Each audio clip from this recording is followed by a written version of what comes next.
Now you can hear me. Now you can hear me. Sorry about that, guys. Welcome. I'll just do my little intro again. So this is going to be a episode. This is episode 17. So welcome along. This is for 2024. Welcome to ChatTactic again for episode 17. We're going to be covering a fair few different things in this episode. The first one we're going to be sort of covering is really just the announcement of Sins of a Solar Empire 2. Now, it's sort of like the soft announcement, I've got to say. It's sort of one of those things where the announcement is like it's probably the Steam release. And I'll go through in detail what that all means and how that then works. So we'll come back to Sins of a Solar Empire, but I won't leave it till the end before we sort of do cover that one. I do want to cover this one in a fair bit of depth because it is an old favourite of people's when they sort of do look at it. I might just press F12. Is that going to, no, F11 does this one. Here we go. So we'll come back to this one in just a minute. Also, we'll do a shout out to Battle Mode, as I often do actually, because we chat an awful lot, I've got to say, about gaming and stuff like this. So we actually have very, very similar tastes in games. And Battle Mode actually did point out some very, very sad news this week, which is that Kerbal Space Program 2 essentially may be on rocky ground. So it will be interesting to sort of see what actually happens with that. If the publisher has essentially gotten rid of the development team from what we can tell at this point in time. So we'll find out more about that one. We'll do a bit of a deeper dive and see if we can find some information that sort of lets us know what's happening with that one. It was certainly an extremely disappointing launch of Kerbal Space Program 2, and also not just the launch, but also the way that all of the patches were done. I was pretty scathing about that at the time. Like it's I don't like seeing people lose their jobs by any stretch, but it really was not handled very well, in my opinion. So, but anyway, there's been a lot of changes with Kerbal Space Program 2. So again, a shout out to Battle Mode for bringing that to my attention, because I didn't know that at all, and I wouldn't have found that without someone like Battle Mode actually saying, "Hey, what do you think of this?" And it was like, shit, that's a real surprise. Other news, what have we got? We've got we'll just go through the other games, the other bits and pieces as they come through. There was another game that I did want to actually have a look at, but I think we'll actually just go. Like, what was it? It was just press F11 again and minimize. It was one of my, not Symphony of War, Songs of Conquest. I think that may be getting close to release. There's a few of them actually that I do want to talk to. I want to talk about Songs of Conquest. I want to talk about Quasimorph. I want to talk about Master of Magic, which is another one that Battle Mode had actually pointed out to me, but I've got the information. I've got the press release on that one, so we'll go through the details there. That's also some sad news for those of us that do enjoy fantasy gaming. Potentially sad news anyway. So we've got these different bits and pieces, but let's have a quick look at Songs of Conquest, because I don't actually have anything in my Steam area that is going to highlight this, and I think that we're getting close to Songs of Conquest being sort of like the next, like the major release. So release date 11th of May. So yeah, I'm glad I did have a look at this one through here, and we'll have a bit of a look at what's going on. So raise mighty armies, wield ancient magic, and build an empire. This turn-based strategy adventure game fuses RPG, tactical combat, and kingdom management. This essentially is the quintessential sort of killer of the Heroes of Might and Magic sort of genre. Really, it really does do everything that Heroes of Might and Magic did, but does it so much better. So it's a great game. It's rated very positive, so 87% there over the length of its early access. So it's currently an early access game. It will then go into its release on the 11th. So in about less than a week. So in less than a week's time. So Hughes then sort of saying, thanks, Daz. I've been enjoying your Gal Civ 4 live stream, so I've been having a go at playing the game. I'm enjoying it as well. It's a great game, actually, Gal Civ. We'll talk a little bit about that as well. Michael's then saying, I just finished a Gal Civ game with Conquest victory. That video at the end is good. Love when all those fighter leave a hangar and flies around in a massive battle. Actually, that'd be cool. I haven't got to that point in the game to be able to get the aircraft carriers. Anyway, let's get back to Songs of Conquest. What I should do, actually, I shouldn't look at the chat until I've actually no, because then you guys might be talking about the actual game that we are that we're playing. So I will just say hi to everyone as well. If you like, so we've got CB, Tenru, Hugh David, amazing Rudiger, Michael, and then Chris as well. So hi, Chris. So the other really bad news is I've actually got gout in my foot, and it's killing me. It's absolutely killing me. So I'm just like, if I sort of end up grimacing or anything like that, it's because I am in actually quite a bit of pain. I do get it occasionally, like maybe sort of like about once a year, like over the last 5 years or so. So I don't get it very often. And it's funny because quite often it's associated with people who drink, so you've got to drink a fair bit of alcohol before it tends to come on. But I actually don't drink, so I don't know why I get it. My wife thinks it's because I eat too much sugary things, and so that may be what it is. But anyway, it's just... but it's not pleasant, actually. If anyone ever gets it, it's very, very annoying. So I've been sort of really hitting the apple cider vinegar, which is supposed to sort of relieve it. But unfortunately, I've had it for 3 days now. So it's just... so if I do grimace or look like I'm in pain, yes, I am in pain. And a lot of pain, actually. It means it probably bumped my toe or something like that. It doesn't take much at all to really sort of set it off. Hi, Bubicus. How you going? And Bubo. Welcome, guys. Welcome to anybody else that's joined us as well. So, Songs of Conquest is actually releasing into its actual full release on the 11th of May. Now, why is that important? If you are if you're sort of into the early access, like if you've got the early access, what does it mean? It's sort of like, let's see if we can find some information about this one here. It says May the 20th there. Have they pushed that one back? Maybe they've pushed it back even further. I know that they were... this is from April. That's weird. That's strange. Well, it's either the 11th of May or the 20th of May. One of the two is when it will actually then be there. There's not really much information coming through at this stage. But I will point out that there is actually going to be another pass done on the random maps, and I'm really looking forward to testing that out as well. So that's actually one of the big things with the actual game itself. And I believe that the price, I don't know if the price is going to change. Like, this is Australian dollars, which means it's probably around about $40 US, I would guess. And so that's up there. Like, for that game, I hope that they don't raise the price when it does go to version 1.0. I think that for me should be about full price, even probably a bit more than full price, to be honest, for what the game sort of is nowadays. Like, you don't sort of see games that usually cost that sort of money, I guess, a lot around the place. But anyway, that is coming. We'll just have a look and see what it's got. So this is actually the release information. Actually, this is Renewed Your Axe. The release date is creeping closer day by day. I wonder why they've got the two different dates. Probably it's... Actually, we're not going to... I'm just trying to glean anything that's... that is sort of really something is tangible. The map editor, AI adventure battle. The thing I'm always most interested in is the actual... is the map generation. That's really what it's all about for me. Final hours and the upcoming... hang on. There is an upcoming price increase, so just a few more days to get the game at this price point. This is from April, so I think that maybe they have actually... Okay, so yeah, on this... Okay, so it is now at full price, $34, $35 US. I guess that's not too bad. Not too bad. Anyway, that's sort of where they are with everything. So anyway, that's the... that is Songs of Conquest, which I do highly recommend, as if you do like Heroes of Might and Magic. That one is coming. You don't get any specials at this point in time. I don't know if they'll do a special when it does release. Who knows? Quite often developers will, or publishers will sort of tend to do that just to try to get a bit more interest into the actual game itself.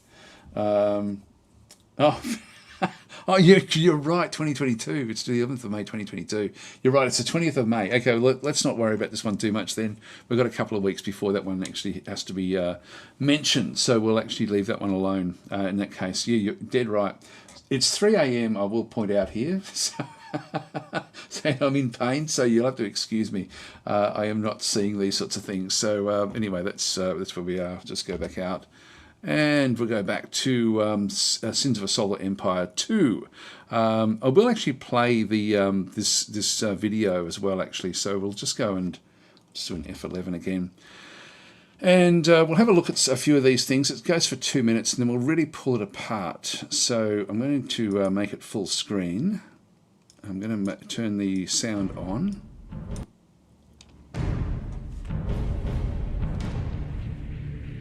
This just dropped, by the way, this week. This video.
So there it is. It's a yeah, it's quite exciting actually. What we might do is we might pick it apart in detail. Sorry, I should have put it on a large screen. I might just do that for this next section as well. Actually, just put it on a large screen, and we'll just go through it and glean what we can. Actually, maybe we won't do that just yet. We'll come back to that.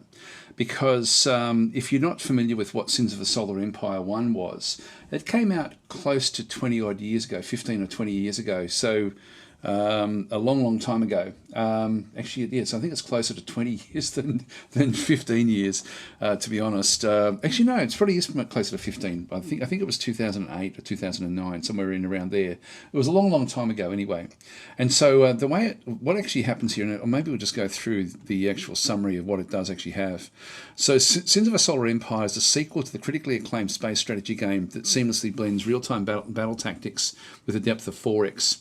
As both Emperor and Battle Commander, you lead one of 6 playable factions to victory against the threat of extinction. I'll talk about the bits and pieces as they come up. There's technically 3 factions, not 6. Now, what they did in Sins 1, and I used to play a lot of Sins 1, I used to enjoy it. One thing I didn't like, and I don't know if it's going to have it in it or not, is the active pause in Sins 1 was not fun. It was actually quite annoying. So I'm hoping that the active pause is part of this game, particularly if you're playing single player. This game is designed really well to work as multiplayer, by the way. So so if you are wanting to play multiplayer, this is probably going to be a Space 4X, to be honest.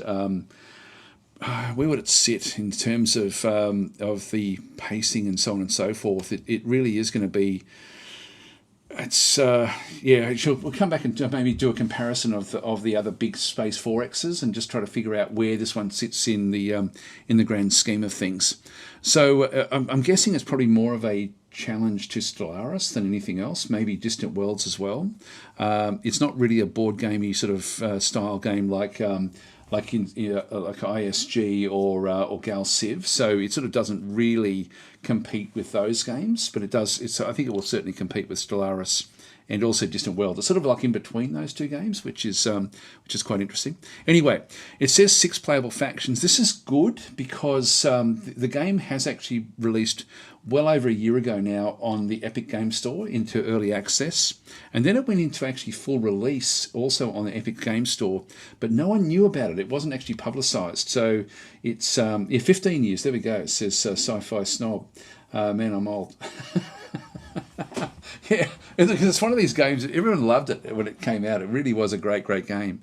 Yeah, so the 6 playable factions are really only 3, but with different nuances. Now, what they've done, from my understanding of what's actually happened with it, with the history, is that Sins 1 released, and then a whole lot of different DLC released, and then you had Sins of a Solar Empire Rebellion, which is sort of like a major change to the game, and that came out over 10 years ago now, I think, maybe 12 years ago or so. So it was, again, that was a fairly long time ago.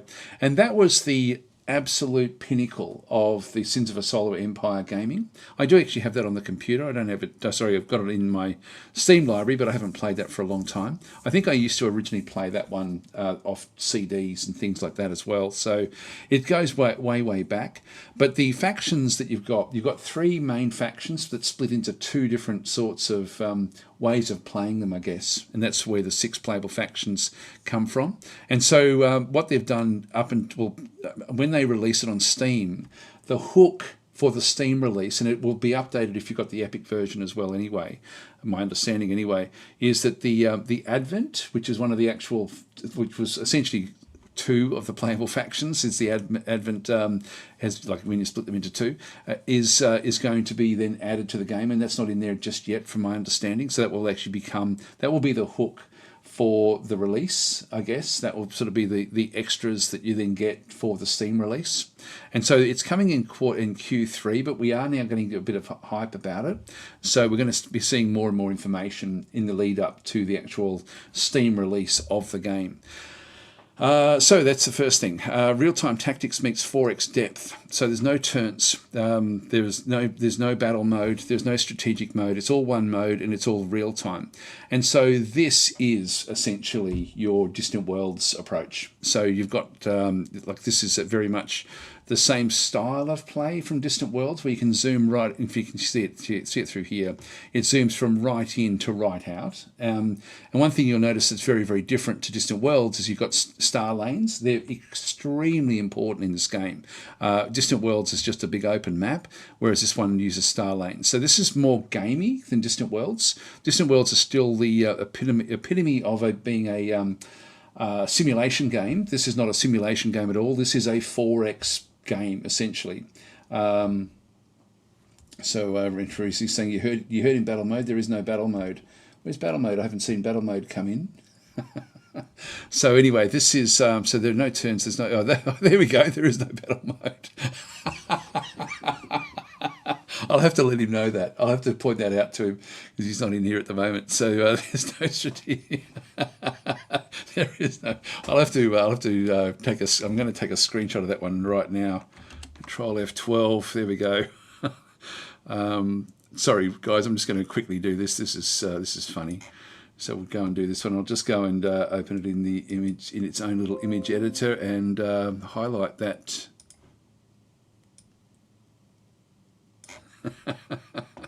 That's cool. Wait, do I worry about put an arrow there? There we go. File save. Okay, so save directly. There we go. That's been saved away. So that's really funny. That's really funny. Okay, so instantly zoom to control tactical engagements where every missile, turret and ship is fully simulated and it's an important part of the battle. Instantly zoom back out to manage your empire where every asteroid, moon and planet orbits its parent in a slowly evolving strategic landscape. Now that's interesting. I know that a lot of people were, and I saw that in the video, we'll come back to that one.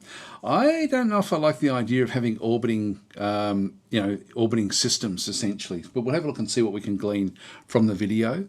I've got to say, I do quite like the Distant Worlds approach of not having orbits in Distant Worlds 2. Distant Worlds 1, of course, had the orbits. I can't remember if there's orbits in Sins of a Solar Empire 1. I think that may have been there, but I can't remember too much about it. Yeah, so anyway, that's where we are with that one through there. Unparalleled gameplay experiences. This is where the pacing of this game will absolutely be better than Distant Worlds, because you are going to be sort of getting into, like, it's going to have a more of a similar way of starting the game each time you play it. There's certainly going to be random maps and so on and so forth with it, but let's just read through this one here. So Sins of a Solar Empire 2 delivers sprawling empires, huge fleets, and completely new and exciting gameplay moments that can only be found in Sins 2. By the way, Sins 2, from what I've actually understand, before they did the Steam release, they wanted to make sure it got up to the same, at least the same level as Sins of a Solar Empire 1 Rebellion. So that's essentially where they wanted to get that as the benchmark for this game before they then start and to get into the Steam release. So we're getting the same or more than the same content than what Rebellion had at its launch. So that's sort of where it actually is. So the surprise, build a secondary fleet on a rogue asteroid and launch a devastating surprise attack when its orbit brings it behind the enemy back line. So this is actually where this orbit's going to take place. For me, this just adds complexity. In my head, I don't know if that's how that's going to work, but that does it does sound interesting, and I think we can see that in the video. The body block, so stall an enemy's home planet bombardment by using your massive Titan to block swarms of missiles attempting to knock out your starbase and its critical planetary shield. I think we see that in the video as well. The screen, so advance the screen to point defense flak frigates to protect your fragile long-range cruisers. Yeah, so there's. I'm not sure if these are things, how you set these up, to be honest. The swarm maneuver your fast-moving ships to pick apart unescorted larger ships. Their powerful but slow-moving turrets simply cannot track your agile strike force. The influencer, actually we see all this in there, don't we? Influence a hostile expansion at minor faction to secure your border, while reserving enough influence to win an auction for the powerful item to install on your best capital ship. Okay, we'll look at this in the video. The backstab, protect yourself from a backstab by establishing a time-locked alliance, but pay attention to the time. Your ally may move his fleet to your doorstep just as the lock expires. Features, so a dynamic galaxy, so planets orbit their stars. Okay, so that's actually... yes, if it's only planets, that's not too bad. Orbit the stars in real time, causing the galaxy structure to slowly change, creating new battlefronts and new opportunities. Players can view the state of the galaxy up to an hour in the future to prepare their strategies. That's interesting. 3 unique races. Yeah, so this is the unique races we're talking about. It's war year 35, and the emergent tech, trade something, alliance, I forget what it is. The alien Vasari and the deviant Advent have been forced to adapt and evolve to survive. Now, in the original game, they all had a very, very different feel. This is like this is the tech look of the actual game itself. And the tech are essentially your humans. So the inhabitants of the region of the galaxy, the tech are humans who have joined together as, the Trader Emergency Coalition to combat the alien Vasari Empire. They rely heavily on trade to support their industrial base and augment resource income. The Vasari, 10,000 years ago, the Vasari Empire once ruled over hundreds of planets and dozens of sentient species. Now on the run from an unknown enemy, that they use their mastery of phase space to conquer and acquire resources to continue their exodus. And Advent, a civilization of humans who were once forcibly outcast by the traders over 1,000 years ago. The deviant Advent have returned with technologically amplified psionics and the power of the unity and devastating expression of their collective will. So these are like you can sort of like you know, it doesn't have a vast array of playable factions as such. It's only really got the 3, but the original game only had the 3, and that's all it really needed. I would like to see more ultimately, like slowly over time. I think that would be pretty cool. I would love to see a version of this in like a Warhammer type universe. I think that would be really, really interesting to sort of see how that would actually then go and work. Each race features, in fact, I'm just by saying that, I'm pretty sure the original game had so many different mods for Star Trek, Star Wars. I'm not sure about Warhammer, but there was a lot you could do with the original game, so I'm assuming that will be a feature of this one as well. So each race features unique starting conditions, gameplay mechanics, units, abilities, items, and technologies. The game-changing new Empire system adds a whole new layer of strategic capabilities. So you've got different things that they get to do. 6 playable factions. The parent race are further differentiated by unique sub-factions, each with their own unique features and playstyles that reflect their motivations and goals. For example, the Tech Primacy is xenophobic, human-first Empire focused on aggression, and the Vasari Exodus is willing to destroy planets to fuel their mobile empire. Combat simulation. A detailed combat simulation adds incredible depth to tactical gameplay. Turrets with, so this is actually where it really does shine graphically. Turrets with their own pitch and tracking speeds make firing solutions important in battles. I'm not sure how much we can delve into that in the game. It'll be interesting just to see whether we've got the same sort of deal that we can do with Distant Worlds, like where we've got like fields of fire and all those sorts of things, or maybe it even goes as far as something like Battlestar Galactica Deadlock. That also had an incredible system of the fields of fire. This one may be similar, but I'm not sure. Fully simulate missiles can be blocked by ships or destroyed by point defense. New mechanics around shields, armor, and hull points give greater depth to units and tactical decisions. Empire management. All planets and ships can now be easily analysed, customised, and upgraded in one place without the tedium of finding and clicking through all the units in your empire. So it looks like they've actually improved the management. Now this is to do mainly with multiplayer, I would guess, or if the active pause is not fully implemented, then it's the game doesn't have a fast pace. Even though there's a lot going on, it's not a fast-paced game. But I still like to pause when I'm making decisions. The intelligent construction system will queue up the entire chain of prerequisites to fulfill any item research or unit build request. Fleet management. The new fleet system includes the ability to request specific reinforcements on the fly. This is good. This will actually really help with the automation. Requested units are automatically queued from the optimal factory and rallied to the fleet. Combined with the intelligent construction, this allows you to focus on the important tactical decisions and big picture strategy. Unit customization. So planet surfaces can now be customized with special items that vary by race and planet type. Capital ships, titans, and starbases can also be customized with race-specific items to fill gaps in their fleet's composition or target specific strategies. Your minor factions now inhabit the galaxy, offering trade, auctions for rare items, and with enough influence, access to the most powerful abilities. That's good. Diplomacy. New feature includes a new offer/counter-offer system. The ability, and all of this happens very, very quickly, by the way. Multi-core 64-bit engine, so the Sins 2 engine can utilize all available cores and RAM. This is actually just because the original game didn't have any of this. It didn't use multiple cores, so this will be quite dramatic, actually, the difference between this and the original game. 10-player multiplayer support. A cloud-based online system supports both join codes and lobbies to make it easier than ever to play with others. Games can now be rejoined in progress if a player drops out or has to leave. Humans can even take over for AI players if a friend joins late. That's pretty cool, actually. So again, this is a multiplayer game. In-game mod support. So mod support, here we go, this is really cool, has been integrated into the game, making it easy to discover, install, and share mods. So custom maps are automatically shared for multiplayer games, preventing the hassle for everyone downloading ahead of time. Easy to learn, hard to master. This is really the hallmark of what the original game was like. So with an elegant and intuitive user interface, Sins 2 is easy to pick up and play. However, mastering your chosen faction will take true skill. And so it will be a great game. You can just, the original game was extremely good.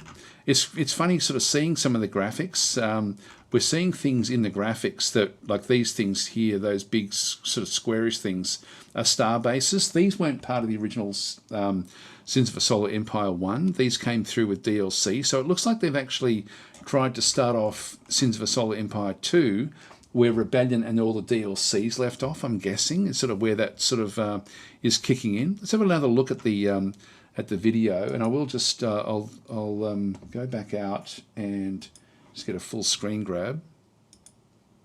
Let's go back to the start and we'll press play. We'll just pause it at different times. So the planner. Now we're talking about, when we were looking at the different bits and pieces, this is now relating to all those things that we just read out before. So when we have a look at this, and this is actually something that when I looked at this for the first time without realizing what was going on, I wasn't that impressed with it. But are these, like we've got the sun in the middle there. I think what this is going to show is that there's you've got different planetary systems within the actual, within this, but we're not seeing the orbits. Let's have a look and see what happens here. So they're actually figuring out the orbits of different bodies as they come around.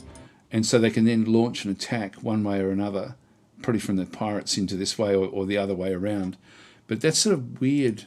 It's weird to have everything sort of rotating. I don't know if I like that. I think it's, for me, that just adds a lot of complexity. This is another one where we're sort of seeing the attacks coming through from different areas. This is the mobilizer.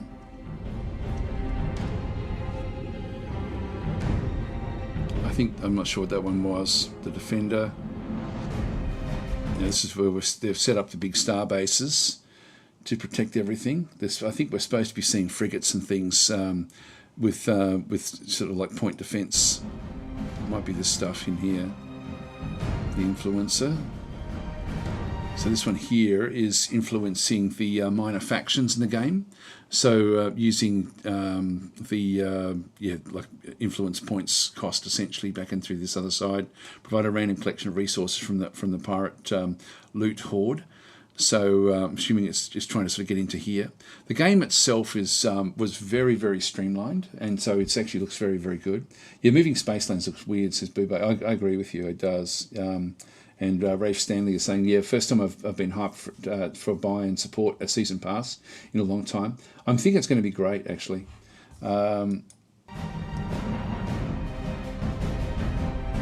Just see there's a note there, actually, that Spark is saying, did you hear Age of Wonders 4 is getting a season 2 of DLC? I haven't, actually. We should have a look at that. And Sci-Fi Snob is saying I was disappointed with no orbits in Distant Worlds 2.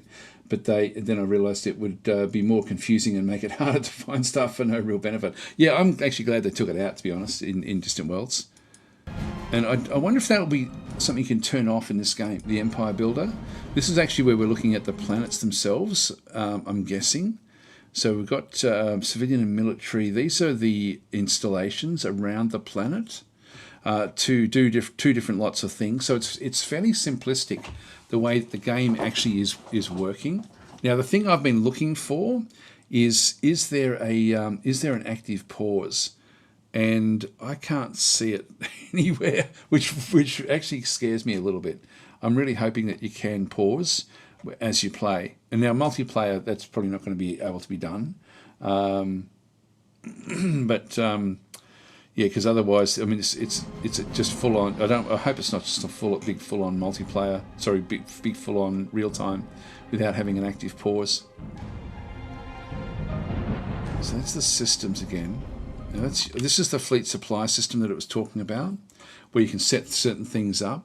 I think once you get used to this will then mean that you probably can just set and forget, and almost just watch what does go on, which I think would be great. I know that in the first game, I used to get quite frustrated playing it and really wanting to have an in-depth look at a battle, but then knowing that I had to be somewhere else to make some decisions. So it's sort of quite strange. Chris is in saying, I bought Dominion 6 for a 15% discount, still pricey, but your tutorial videos persuaded me to get it, so thanks. Yeah, it's a great game, Dominion 6. Actually, we do want to talk about that because there's a new faction in Dominion 6. There's a lot to talk about today. Yeah, so this is the backstabber in through here. Again, I think this is where it's going and going past something before it then launches an attack. Yeah, I don't know about that mechanic of the orbits, to be honest. The body blocker. So this is actually where there's some sort of ship. I don't know what sort of ship that is. To essentially stop them from hitting the big star bases.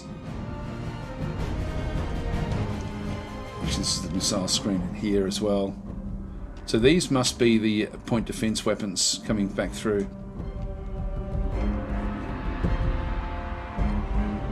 So it won't have the depth of Distant Worlds, but it will have, you'll be into the action a lot faster. I think it'll be a great game, actually.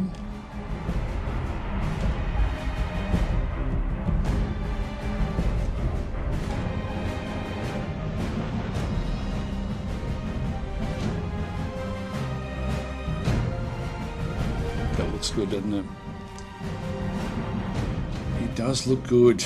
Okay, so anyway, that's on the way. Sci-Fi Snob saying, "Old guys like Daz needs active pause." I do indeed. I do indeed. Just go back to the screen inset. Yeah, I do actually. Well, I always sort of have. I've always preferred to sit and watch and digest things rather than. I'm a slow eater as well, by the way. So it's one of those things. I eat my food slowly. I like to play my game slowly as well. It's just one of those things that I do, and so I do like to pause, have a look, and sort of, I guess, I even try to get the immersion from it. Anyway, that's coming Q3, but it's going to start to ramp up. They're starting to release information now. I don't know if in the community hub if they've actually done anything. Yeah, here's the Dev Blog 1 Advent Rising. So this is actually going to be the release of the Advent. The Advent in war years composed of 2 factions. Yeah, that's okay. I won't worry too much about the information that's actually here. But the Advent were like the third race that even though they're sort of human, but they're more psionic. So you've got Reckoning and Reformation factions. More to expect. Yep, that's okay. Update. Yeah, that's okay. Modding tools. Okay, that's interesting. Enhance AI that will utilize more advanced strategies, create diplomatic offers and scheme against you. That's good. More environments, planets and maps. Yeah, this will all be good, actually. I'm really looking forward to it. Really looking forward to it. I don't know about that rotation. I don't know about that. I'm probably more against it than for it. So anyway, that's the release video. So this is the tech. That's the Advent and the Vasari, or whatever they're called. Yeah, Vasari Empire backing through this other side. So they're sort of like the evil empire. They each have different ways of sort of playing. Anyway, we won't continue on. But that's actually what is coming soonish, I guess. It is available. Well, the preview build of it is available on the Epic Game Store. My understanding is that the Epic Game Store version will upgrade as this one for Steam upgrades as well. But they haven't, like Stardock, have not pushed this on the Epic Game Store at all. So they've just been sort of, I think, just using it as a building platform. So Hugh Davis saying, likewise, I like to play my game slowly too and digest everything. Yeah. So anyway, let's leave Sins of a Solar Empire, and I'll just press F11 and. Yeah, what else? We can look at anything else in Steam. We might have a look at Kerbal Space Program, because that's actually, that's bad news, what's happening there. I don't know if we'll have anything. I haven't seen any more information about this. It's funny, the original game is still, it's nearly $50 Australian, and the new one, of course, costs a fair bit. Yeah, look at this. Look at this. Wow. 16% of the 1,000 user reviews in the last 30 days are positive. My God, this is from that news. This has been review bombed. Mixed is, what's it going to say? 53%. This is the long-term review. I think that even that's not fair. Like if you take 1,000 off that, maybe it's closer to 60%. In fact, I think if we have a look at let's have a look at the graphs. Yeah, look at that. Since the announcement, so there's been, you got your fanboys coming in trying to resurrect everything, but everyone else is coming through with extreme negativity. And so this is actually, and you can see the launch was pretty damn bad actually. 5,000 negative reviews there, 5,000 positive reviews. It was 50%. It's slowly picked up as as everything has sort of come forward there, but it really is not. It was a terrible launch, like an absolutely shockingly bad launch, and then there were and it took them so long to actually patch it. Like the actual patching of it was just so long, and so it's been just a little bit over a year since the launch, and it's well, people are now assuming it's dead. Is the unfortunately the problem.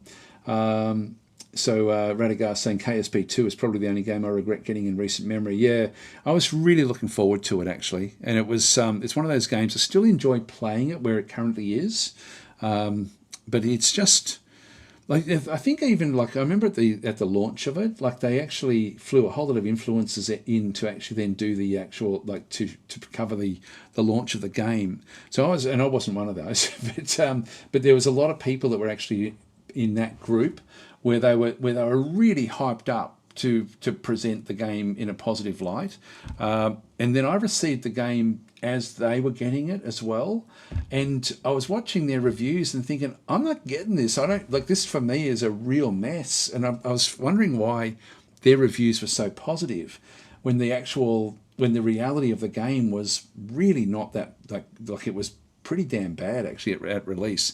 This 50% is an accurate reflection of where the game did release. I'm thinking it's probably around a 60% now, to be honest. But you can see there that when the patches did come out, they really were, they certainly helped, but it's not enough, nowhere near enough to sort of save the ship. And now, of course, we've got the bad news that the development team have basically lost their jobs, and so they're no longer going to be. So if we have a bit of a look at this one, we'll just see if we've got. This one's got a lot of upvotes and things. Just have a bit of a look. With today's announcement that Take-Two has laid off the entirety of Intercept Games, confirmed per Bloomberg, I'll finally write my review, which is something I held off doing until my last drop of hope evaporated. This sounds like somebody who it's only got 14 hours on record. I don't normally look at things that've got 14 hours, but this looks to be fairly well written. This one here, 41 hours. Yeah, I won't worry about that one. Okay, so KSP2's development was not as controversial as many online would make you believe, especially compared to other more scandalous ones. But for me, it's by far the most disappointed I've ever been with a video game. It was a terrible launch. It was a launch where there was a lot of smoke and mirrors, I think, with getting the influencers in to actually, essentially, if you get flown into somewhere and then really looked after, and then you're given an actual computer with the game running, you don't get to use your own computer, and you have to make your own video content from that. That's not a good way to review a game, basically. And not that there were so much reviews, but it was just the hype was very, very misleading that came out of that whole process, and I don't blame the influencers. I mean, it's hard when you, particularly if you got flown out there, to then be scathing about just how bad the launch was. But I remember at the time when I was playing it, thinking, this does not correlate with what I'm seeing online at all. So was it also early access? Yes, it's still early access, this one here. But this was launched way too early, way too early. So if for various reasons, the release date was pushed back to Q3 2021. Where does it say this one? KSP was announced in August of 2029 at Gamescom, slated to release in 2020 by Star Theory Games, formerly known as Uber Entertainment. And it says it was pushed back to 2021, but the launch actually only came last year. There's a really funny sentence to me in 2024, knowing that the early access release would not be coming until a year and a half late after that date. During this time, Take-Two's established a new studio under private division called Intercept Games, poaching a dozen employees from Star Theory, including creative director Nate Simpson. Yeah, blah, blah, blah. So this guy really knows his stuff, actually. This game would continue. Now, Nate was the face of the game, one of the Nates. I forget which one it was. I think it was Nate Simpson. He used to present the game, essentially. And look, I blame them for the poor attention to getting the the patching. The patching was abysmal as well. Like, it was sort of like you'd wait for months for a patch. You would instead of just trying to urgently get things fixed. Like, you look at this game, you look at KSP2, and you compare it to No Man's Sky. Now, I've never played No Man's Sky, but I'm interested in the whole process of how they had a very similar sort of thing where they launched a really crap game when they launched it, and then fixed it, and they fixed it really, really well. And so they had a plan. They were really on top of it. KSP2 was the opposite, the way that sort of seemed to work. The patches were very slow coming out. They were desperately needed. The game was dead basically at launch. With unfortunately, from such a great KSP once was such a great game, and then you end up with something that ended up being so bad at launch with KSP2. Anyway, the game would continue a long string of announced delays with little communication and progress updates, foreshadowing what was to come. Finally, in October of 2022, an early access release date of February 24, 2023 was announced. The date was, for once, one Intercept Games would stick to. Along with that announcement came a roadmap of major features for future updates, and I've got to say, the updates in recent times have been good. So it is disappointing that we're not going to see the more development on it from this team. Early access, science, colonies, interstellar exploration, and multiplayer to be released chronologically over an unrevealed timeline. The hype that had died down over the years was mostly restored. And Intercept Games had bitten off more than they could chew. Before I get into the release, I want to backtrack a bit and have everyone watch the cinematic announcement trailer that was released 4 years ago. Should we watch that? Let me know in the chat if you want me to go and watch the announcement. Actually, maybe we will. Actually, I'll start playing it. I'm just going to quickly go and grab myself a drink of water. Let's just go and watch this one here. This could be interesting.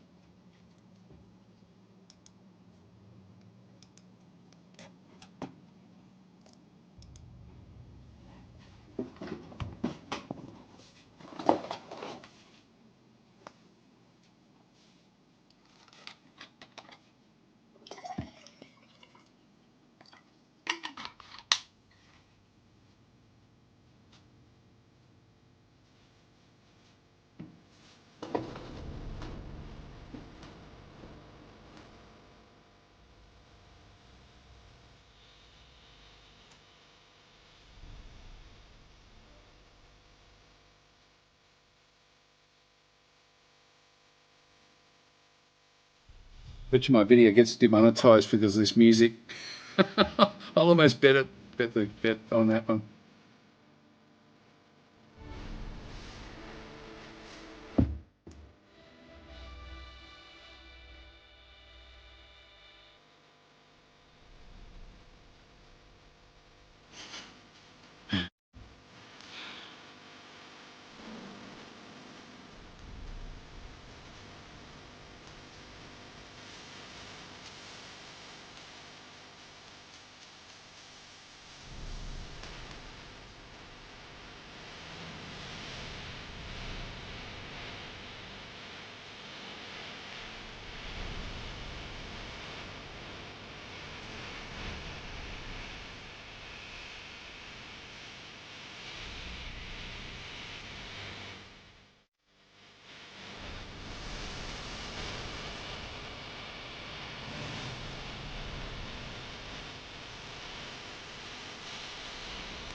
Yeah, so that was the promise. That was the promise of what was to come. But yeah, that was awesome, wasn't it? That was such a great like that was the promise of where it all was. Let's just go back and read more. Who was responsible for this? And it's by far the best game trailer I've ever seen. It embodies what players love about Kerbal. It does.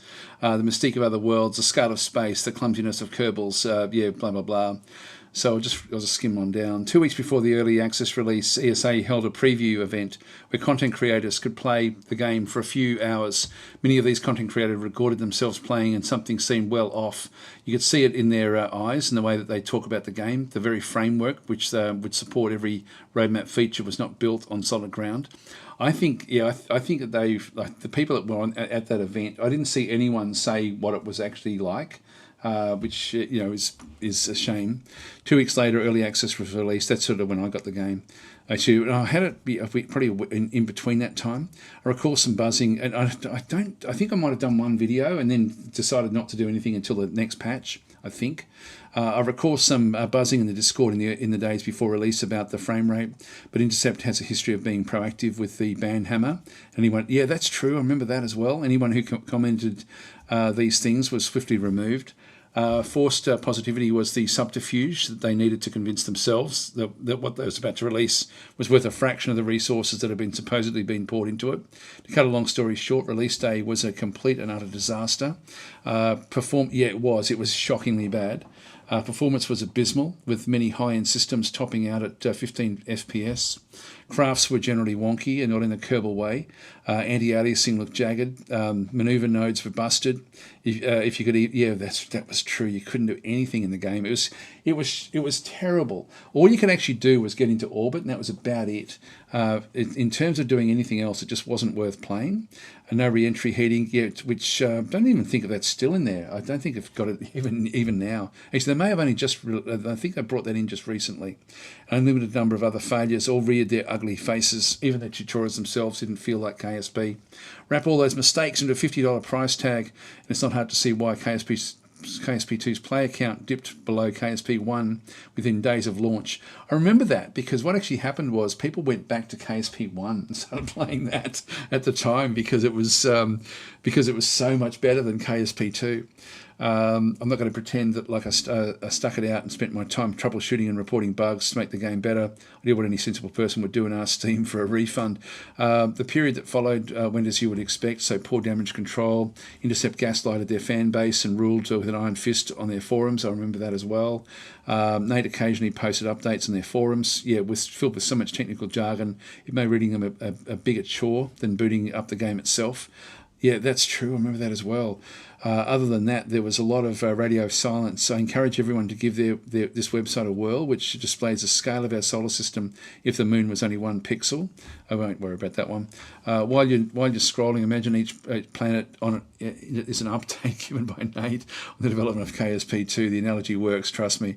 Okay, so in October of 2023, so what's about 6 months later, or even more, 8 months later, Nate gave a speech at Space Creator Day in which he outlines. Now, remember this as well. There was a lot of interviews and things that went on at this time as well, and a lot of the stuff. This was where it was all supposed to come good. So he gave a speech in which he outlined some of KSP2's development problems before announcing the first roadmap update for science, and that was a good update, which ended up being released in December of 2023. Performance had improved throughout 2023, and for science, would give player objectives to work towards. For many of the release date issues remained unsolved, and many questions were still unanswered, like how could a planned release date of 2020 be delayed 3 years into a rushed EA release? That's a very good question. Why do you double down on Unity knowing the same limitations will still be there, and 10,000 others you can scour the internet for in your free time? There's something really special about Kerbal Space Program. It feels feels unique, quirky, and most of the time it just works. Games in this position are invaluable and very hard to follow up with successful successes. City Skylines 2, Roller Coaster Tycoon World are more recent examples of games that, by and large, failed to recapture any of what had made their predecessors unique. Even at its best, which is it really ever was, KSP2 never really felt like KSP1. Sid Meier once said his design philosophy for designing and creating his games is to play them over and over until they're fun. It's clear that Meier's wisdom was never present in the development of KSP2, since it was never at any point any fun.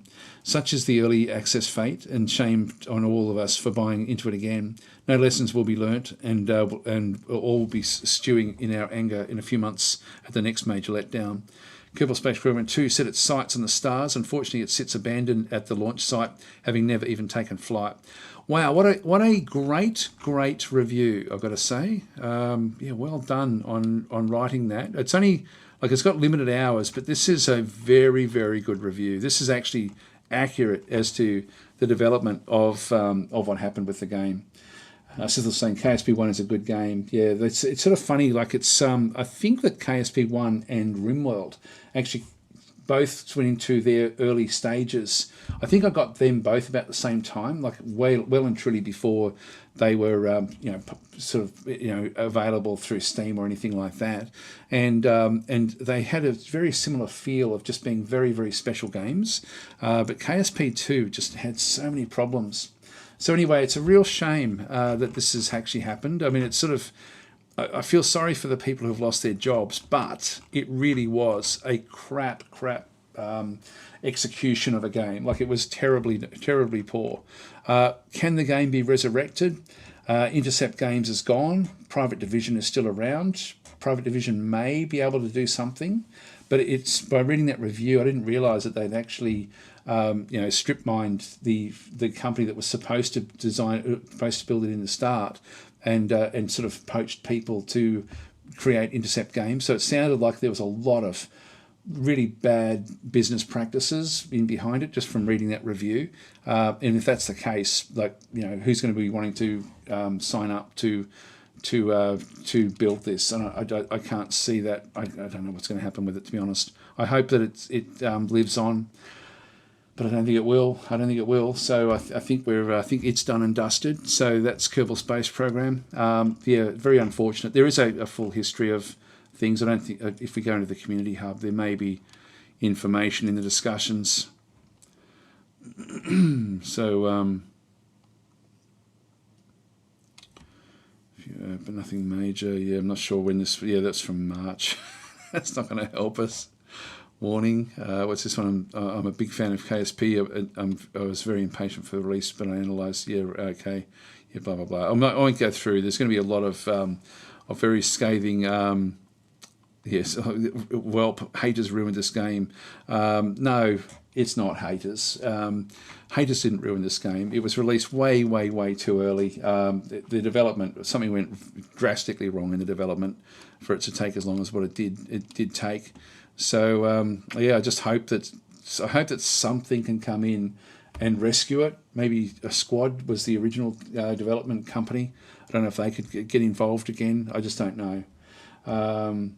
Yeah, so anyway, yeah, that trailer it was an awesome, like, I do remember that trailer and being blown away by it, thinking, oh wow, I've got to get this game. So Sci-Fi Snob was saying KSP2 is still in early access. Maybe they'll fix it on release. Maybe they will. Let's all cross our fingers and hope that that's what happens, because it really should be a great game. I'm tempted to even just do like a final play of it at some point.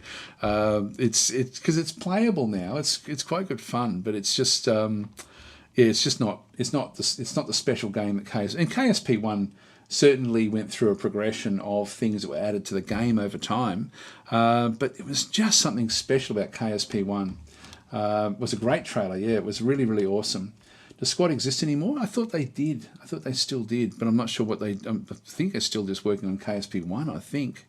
If you go back and have another look, let's go back to the store page. I don't know if they're still actually. Yeah, look at this, overwhelmingly positive. So people are coming here, and 96% have said, yep, this is where it's all at. And this is an old game now, you know, like it's an old game. Private Division was still the publisher, but Squad was who actually built it. And Squad, I think, was the one that actually, like I think when I got involved, it was Squad that I was dealing with. I think that I think they're from Mexico. Not sure about that one. We'll just get rid of that one through there. But that's interesting, isn't it? One thing we could actually have a look at is that compare the Kerbals.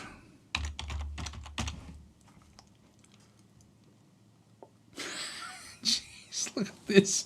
Currently, there's 2,500 players playing the original game and 500 playing the current game. Wow. If we have a look at this, I'll just try to. I always forget how to get the charts easily. So compare with others. Let's go and compare it with KSP1.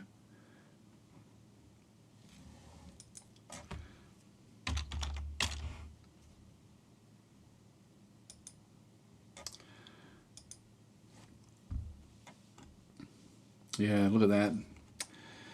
KSP1, yeah. So when it launched into Steam way back, you know, like it had a good, like it was always popular. About 5,000 players playing it all the time. It then dropped when KSP2 came, so the user base halved, which is where it currently is. This would have been for Science, back in December. So that's the for Science update. But it even now, like, you know, when you look at this February, you know, March, April, this is before the announcement, and now it's just absolutely tanked. So the 1,000 odd players that were playing it a month ago have now dwindled to 500. So people are still playing it, but not very many. Not when you look at this. Whereas KSP1 never really dropped that much. You know, like it certainly dropped from there. I wouldn't be surprised if it takes back off again. Yep, so, yeah, Sci-Fi Stomper saying, yeah, KSP2 died before it was released. It's not a good sign. Yeah, it's not good. Yeah, they're from Mexico, so Sithil, yeah. They were pretty exceptional, actually, I've got to say. If we go and, yeah, that'll do. That's interesting to sort of see the run of KSP1, you know, across how people actually still play it and love it. And it's funny that even after the release, look at that, it was literally the month after it had already tanked. It was already half the number of people playing the original game at that point. And then, of course, I think everyone just got disappointed. So KSP2 basically also killed off the player base of KSP1. Isn't that interesting? Like it's, you know, everyone hyped up, everyone grabs the game at this point. Most people that ever played any of the KSP games plays it right there. A month later, they're down in here.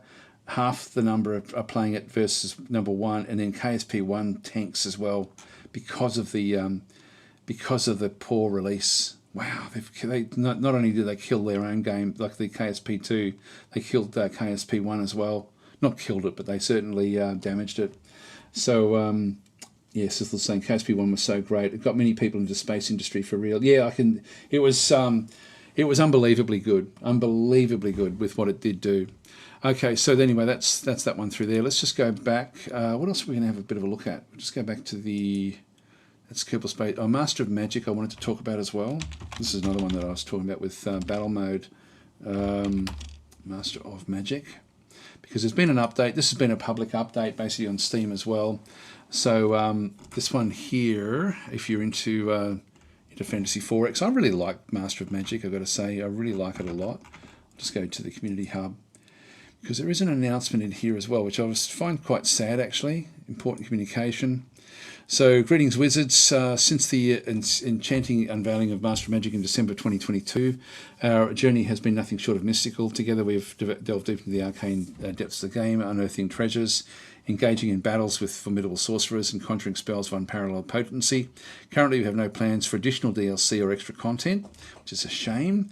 Nonetheless, we remain devoted to cultivating and enriching this cherished universe. So I hope that ultimately is changed to opening it right up for modding, for example. I hope that means good things. I don't think it does. Muha Games, an independent studio, is now exploring other new horizons with their own projects. We are truly grateful for their work in bringing a fresh perspective to this remake of a classic from the 90s. I think they did a great job, Muha Games. I think that they were the right company to use, personally. We're curious as to how they have what they have in store, and wish them all the best. So I think that they did a good job of what their brief was, and they certainly brought the game forward. One thing I don't think that they did a good job on, I think there was a lot of quality of life things that really should have been added to the game that weren't. And so, I don't know what that means for those sorts of things, because I know I had a big long list of quality of life issues with the game. Even though I really enjoyed playing it, it just wasn't. It needed more polish, and that was a bit of a problem with it. Master of Magic will continue to thrive. Thanks for your passion for the game and vibrant community you've created and shared during this journey. We look forward to unveiling exciting developments in the future and continuing to shape the destiny of this enchanting realm. Now, I don't know what that can be, and exciting developments, when it's talking about no plans for additional DLC or extra content. That's sort of not to say, that sort of means the opposite of each other. But anyway, I don't know what that means, unless if I was speculating. I really am just speculating. If it is opened up for modders, and there's some exceptional modders that have been working on this game and also working on the original game. Now, imagine if something could happen in that environment where the modding community could put together something, even if it was like a paid pack, like, I think it's Cerave, or I think Cerave is the modder who spent years and years modding Master of Magic 1, like the original release, and Slytherin were great, because what they did was they actually allowed his mods to then be sold, and for him to make money from all the work that he had done. So they actually sort of they commissioned him to actually sort of then help build the Master of Magic for Windows game, and which is awesome. And Slytherin do this very, very well. Like they're great at finding opportunities for smallish teams to work on things. So I'm sort of hopeful that maybe someone like that, or there's certainly other modders that have done some incredible work in Master of Magic anyway. If the game can the trouble is the quality of life things are still going to be the quality of life problems. Modders won't really get to that one. Yeah, the modern Caster of Magic mod for the new one would be awesome. So there's opportunities there for those of us that love this game. To hopefully have like a single modder or someone like that sort of really take the game along with Slytherin and do something special with it as well. But it does come down to the quality of life things that modders can't fix. The game it reminds me a lot of, and by the way, the quality of life issues in Master of Magic are nowhere near the original quality of life problems from Warlock. Warlock and Warlock 2 had such a lot of quality of life problems, and that then took a very special modder to fix those up as well. So that game is pretty much the Warlock is unplayable without the mods. Master of Magic is great even without the mods, and is enhanced with the mods. So hopefully there's some something that can be done, particularly around that environment of getting the quality of life things fixed up in the game. And they're not major things, they're just little things. And when you do play, for example, Master of Magic versus Age of Wonders 4, you see the difference in the in those, not just in the there's a quality difference because of just how big Age of Wonders is. So you've got that aspect. So take that out of the equation. But there's just little things that they tweak with in Age of Wonders that they didn't tweak in Master of Magic. And so there's little annoyances in Master of Magic that should have been looked at some point. I'm not comparing the development of either game. It's just the quality of life issues that still, I think, need to be looked up. But this is this is a shame that this has happened. I really like what Muha Games does. I think that, as I say, I think that they were the perfect group to bring in to actually resurrect Master of Magic. So for me, that was a really, really good decision, and I think they did a great job, except for those quality of life things. And so, who knows? It's going to be interesting to sort of find out what does go on. I'm sort of interested to see if there's any. I'll try to get along to the tea time. It's a bit early for me, unfortunately, but I'm going to try to get along to the tea time this week to see if I can. If there's any information about what's coming for Master of Magic, because it really is. I hope it doesn't die. I don't think this is not the same news as for KSP2, for example. Right. So anyway, that's that one out of the way. What else are we going to talk about? Maybe we'll go through. Actually, I did want to talk about Quasimorph as well, because Quasimorph has gone through a lot of changes recently, and there was some information about that, where they're actually looking even more in depth to make it even better. So Quasimorph is one of these games, if you don't have it on your radar, put it on your radar, because I think the changes that will come to Quasimorph over the coming, say, 6 months will be pretty exceptional. Already the game plays very, very differently. So Crit Sithel saying, I think they did a good job, but it's a tough market. Hope at least it was a reasonable success. Yeah, I hope so too, actually. I hope so too. Still saying it won't die. Plenty of people like me that will play it from time to time. Yeah, I'm the same. I'm happy to play Master of Magic. I'm happy to play Age of Wonders. Like they're both games that I do. Actually, we're going to look at Age of Wonders, won't we? Let's have a quick look at Age of Wonders and see if there was any other announcements about that. Yeah, look, and people always say, what's better, Age of Wonders 4 or Master of Magic? And it's hard to sort of pinpoint, to be honest. They've got differences. It's a bit like asking the difference between Gal Civ and Distant Worlds. It's sort of like they scratch different itches in different ways. But Age of Wonders is, of course, very, very polished, like extremely well polished. If we have a bit of a look through there, it's sort of funny to see these mostly positives. 78%. Actually, 78's fair. 78's fair, 81. So it's around about the 80%, which I think is fair enough. In terms of their news, there was news actually that did come with this one this week.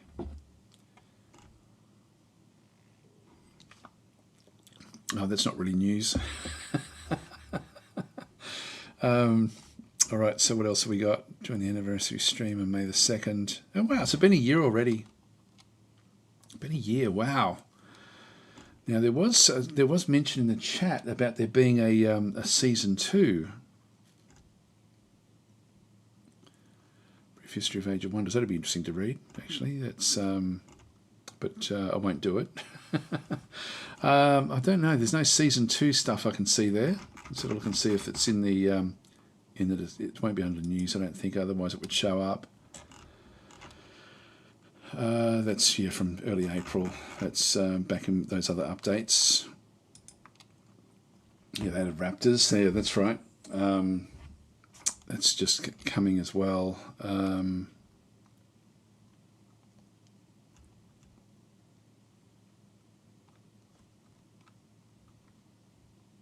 Raptors missing from traits. Yeah, that's okay. So the Raptors have come through as well. Raptors, we can't hire a fight Raptor. Only ride them. Yeah, so I think they're just probably won't waste an entire new model on just mounts. They'll probably be expanded in upcoming DLC. Well, we don't actually have any more information about the DLCs, do we? Maybe there'll be information here. Let's get rid of that. Yeah, so we've already got Primal Fury. Actually, we've got Eldritch Realms coming soon as well. So that's the next one coming. That's the last one that they've actually planned for. There should be more coming after that, I would assume. But this is So I'm looking forward to this one as well. I'm not sure when that one is set to come. That one came in February, and the other one. So it should be very soon, actually. I haven't heard any information about that. Yeah, so with the milestone, they've got the Raptor mount skin and scaly user interface skin. There we go. So it's just a little bit of extra stuff.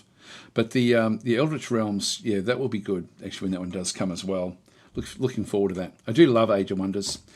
Still probably my favourite franchise of games of all time. I absolutely love them. All right, let's go and talk about Quasimorph.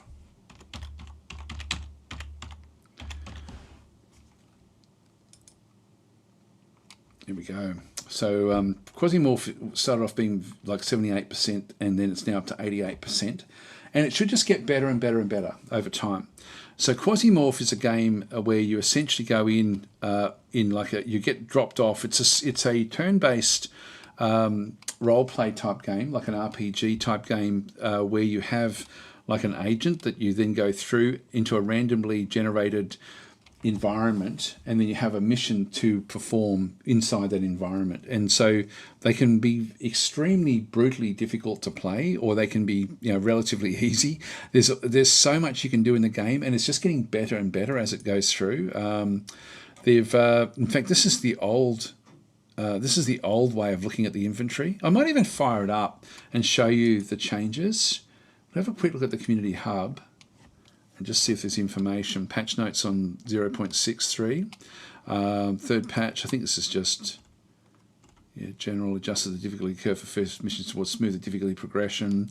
I might play a mission just to sort of show you what it's like and how it works. They're doing great work here, like really great work. There's a Q&A about what they're going to be adding and so on and so forth. But this is, if you don't have this game, or if you haven't been watching it, I'll show you it, because it really does a good job. I'll just go back to screen grab mode. That way you can at least see it up reasonably tall, reasonably big.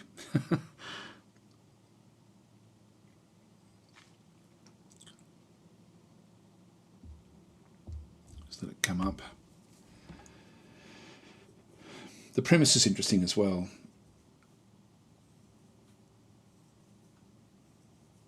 You were saying for Age of Wonders 4, they may have mentioned something about Season 2 DLC in the anniversary live stream, but yeah, I'm not sure. It was there in discussions. Yeah, I didn't see it. Hi ZXM, how you going? I'll start a new game. That way you can sort of hopefully we get an easy-ish start. The history of humanity is written. I'm just going to skip this. Blood. I'll just go in and do I'll just continue all this stuff as well. But the game is, do you want to continue training? No. Supplies and ship are running low. Continue. And so this is our ship, essentially. The Magnum and we're in orbit around Phobos. Now, some of these, there'll be different missions in different areas.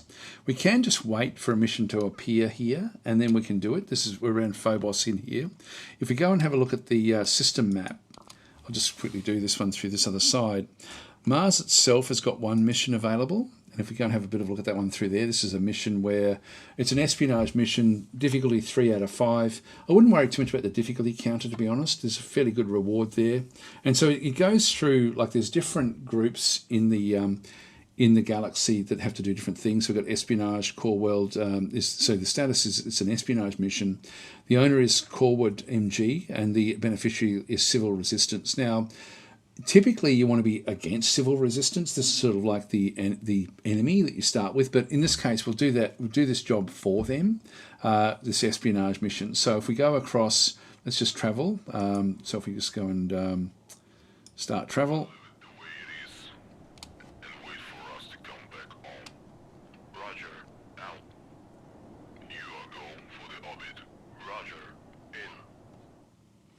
So we're now going to be landing on Mars to do this particular mission. When you come through, all you're doing is, first of all, you have to pick an agent. The agents have got and these can be unlocked, but these are essentially clones that you bring in. So if we go in and bring in, I tend to like Percy actually.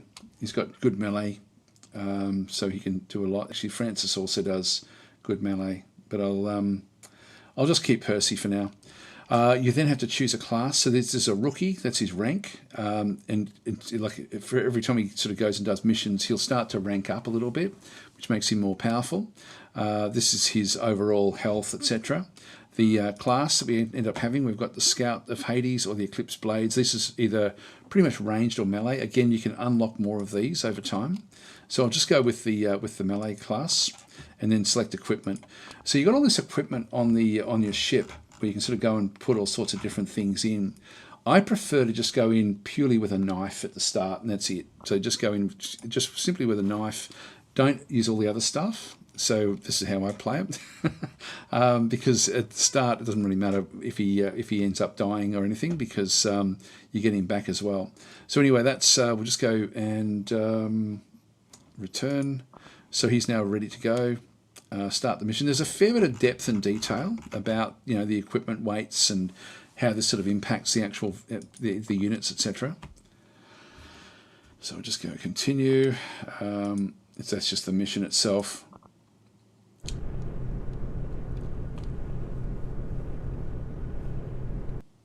And one thing that's weird is that this is not the layout that we see when we start to explore. So the important things when you're playing this game is you've actually got like 3 different styles. If I press Z, I can go down to sneak mode. If I go and press X, I can go to normal walking mode or running mode. In running mode, you can't access your inventory and interactions are forbidden. So you basically want to be sneaking around to start with. So let's just go and I'll just go back up the top through here. There's some water, for example, but we'll just move out through here. When you're in sneak mode, you can then sort of you can find out where people actually are. There's this can often give you information. We'll just use the scanner. This is telling us where there's loot, for example. That's the water. A lot of loot up in through here. And we'll also have one person there, another few people back in through this other side. We've got 2 people on this other side over through here. Let's just go this way, clean these out. There's a medical area, so we can see the other person there. Let's just go and start to bring these across. And more military first aids. Yeah, we can put them together. This is an auto dock that we can use to heal up. Okay, we've got 2 in this room. The important thing is to figure out what they can do. And so this one here, if I go and have a look at it, this one's only armed with a wrench, and this one over through here is also just armed with a crowbar. So these 2 miners are not really all that good. So let's just go and press X. Now that we've actually got to this point where we can see them. Actually, another thing we want to have a look at is just how they're slow, which means that they move as if we're sneaking, and this one here is medium. He moves at 2 speed. So we have to now just kite our way back through. See how he's moving 2. 1, 2, he can move to there. If I just pause and run through these, he's there. I can now do a hit, and I can now move back 2. And he'll be there again. He's now out. And we can't interact with him because if I do it, not available while running. So I'll get extra things I can then do. If I press Control, he'll then come up into here. I've now got I had 2 shots there. If I now go back to just normal mode here, in fact, I'll just go back to I'll just bring it back to standard sneaking mode. I can now go through and start to search through their stuff. And so this then allows me to then start to pick up their loot. So it's one of these games where as you go through, what have we got there? It'll tell you, for example, the condition is worse than mine, but the melee damage is a lot more. So I'm going to take that one along as well. We'll just take all these pants. The other interesting thing about the game is that you then actually have a situation where, as long as the condition, like at the moment, the one that we're wearing is about the same. They're the same sort of stuff all the way through. That one's slightly better. I'll just go and grab that one there. The wrench actually does more damage. So it does this one. Actually, sorry, no, this one does 26 to 43. So no, I'll keep that one. I'll keep that one where that is. You now actually have this button to disassemble everything, which will then go and change all the stuff that they had into rusty metal, thread. So these are actually crafting components. So we're still sneaking. We'll just have a bit of a look, just see what else we can find. These are desert pants, and again, you can see these are nowhere near as good as anything else. I'm just going to disassemble them as well, just get more rags. You can, I think, put the rags down into here, and these can be used to stabilize wounds. So you can use them actually, there's nothing else down in here. That's all done. So they can be used as bandages, essentially. We'll just move our way across. But if you kite your way through, you get through it relatively easily. Now we know there's a guy down the bottom here. So 1, 2, he could actually come to where we are. Let's just have a quick look. And this one here is medium. So at the moment, if we stay where we are, he will then get a shot. So let's just move back up and wait. Okay, we've finished him off. And there's another one that was sort of down around here at somewhere else. So let's just move out again and just move it our way back down again, so we can then just sort of have a look to see what he's got. He's got a glass shank, which is not going to be all that useful to us. Just go and grab these. These are these boots resist blunt damage a bit better than what we do. Poison, yeah, resisting pierce. So these are better than the shoes that we've currently got. This will then impact our abilities back down through here. And again, you just get in the habit essentially of pulling everything apart. Let's just press Control and click on down. That looks like a medium. So 1, 2. Let's just ramp this one up. He's using a pipe. Oh, he's slow. All right, so I can just stay where I am. And then I can hit. There we go. And then bring the speed back down again. There's a splint, which is better than the other stuff that we've got. And we'll just keep on getting more and more stuff in through here. Okay, I've got a few other things. We've actually now got a Liberator large caliber pistol. So we'll use that instead of the blade. I think I'll actually probably ditch a few of the other things that we've got in through here. The rusty plate I don't need, the thread I don't need. If I could find a crafting bench, I could then make use of them. But I might as well get rid of those right now. Then we've got this as well, which is this is food, so we can just right click and eat that one. But it's a pretty cool game. I won't keep on playing it, but it's I'll see if I can find the way out.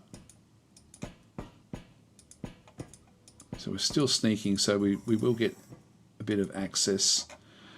We don't really need that one. There's another bandage. Grab that one.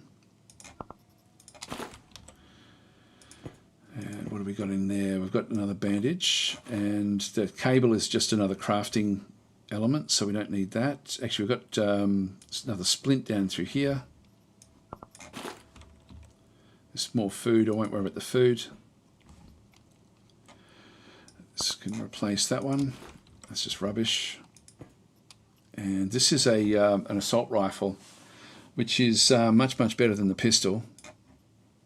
So we'll bring the pistol across and then just unload the ammo.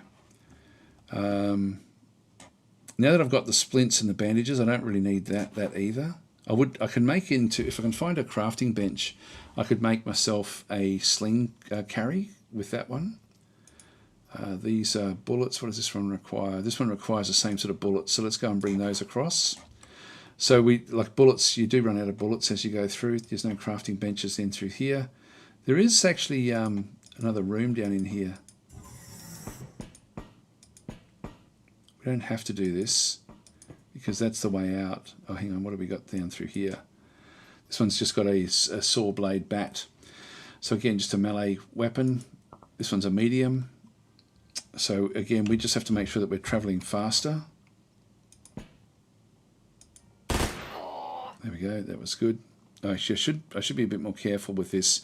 I can go from rapid fire to actually let's burst ammo. That's ammo only 2 ammo per shot. I'll do that because we want to be keeping hold of the ammo as much as we can. In fact, I might just press R and start to. It's going to take 2 turns to reload that one. Oh, there we go. What have we got down through here? This one's using a Galland. Now.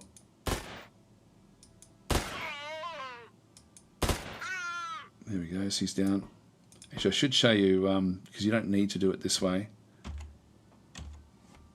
Just, let it go that way. You can sort of see how much damage that they've taken. I tend to now just go through and just grab anything I can.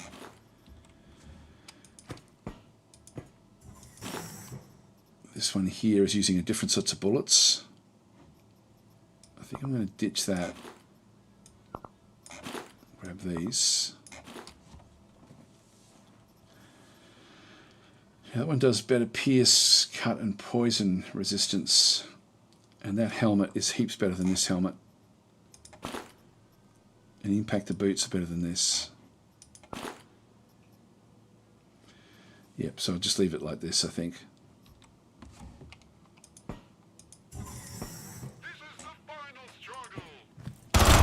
Oh, all right. So now we're in trouble. We're actually now bleeding. So this is actually where it gets. We got -3 damage per action point, which means that every time we do anything, we're going to have a bit of an issue. Now this one over through here has only got a shiv. He's a slow-moving one. This one over through here has actually got a industrial nail gun with a lot of ammo left in it. And so this one here is also slow-moving. So let's move back out of the way. And then we'll just go and ramp up and get to move fast. So we've now we've pressed X 3 times. One's down. So I've got 2 shots here. So we can go 1. Now he's actually now stunned. But if we have a look at this, one of the things you can do in the game, which is actually quite cool, is to, look, we're actually bleeding, but he is as well. And so our health is going to be coming down, but we've got a fair bit of health. He's down to 4 health, but he's also got a head wound, a deep wound, and so he's got 2 damage per turn. All we have to do is just wait 2 turns, and then he won't be able to do anything. So let's just press Z and just move on our way out. And then he will actually die off fairly quickly. Let's just go back to our health monitor. Should we just press H, or health? You can see down through there, we can either use a splint or a bandage. Now the bandage is going to stabilise the wound. That should then fix up the bleeding that we've got. So we've got a deep chest wound. The splint will also stabilise actually. So either one of them. We've got 3 bandages. Let's just do the bandage. So we've now bandaged the wound up. It's not over yet, but there's a chance now every turn that something's going to happen. And he just now died. So we can now just go back in and, you know, take anything from him that we want as well. Yeah, I'll throw that one on. Throw that shirt on. And they're in much better condition than what ours are. And they're better as well. So you slowly sort of pick up your loot. This one here should ultimately fix itself, hopefully, over time. Should just press, just go back down one more sneaky level. There's the workbench. So at a workbench, for example, we can make it into a first aid kit if we actually had antibiotic as well. But we could then create like the tourist tactical backpack requires only 3 cloth and a thread. Now we got rid of all the stuff that we were carrying around, so there's not much we can actually craft, but the crafting is quite cool in the game. Like every 2 rags will give you a bandage. A rag and a piece of plastic will give you a splint. So there's a lot of stuff you can actually do. I won't keep on playing it, but this is it is very, very cool the way it does work. Orthopedic cast, yeah, we don't have the space for it. I'll throw that one in there. It's medicine. So yeah, medicines are very, very important. So you can see that our bleeding has now stopped. Our health has come back up to full. We're still a bit hungry. But, and then you would just sort of work your way through. I haven't gone and have a look at this, have I? Oh, that's what we left behind. I won't do the crafting, but, you know, the craft... Actually, maybe we should. If we go and grab this and the thread, and just go back up into the crafting again.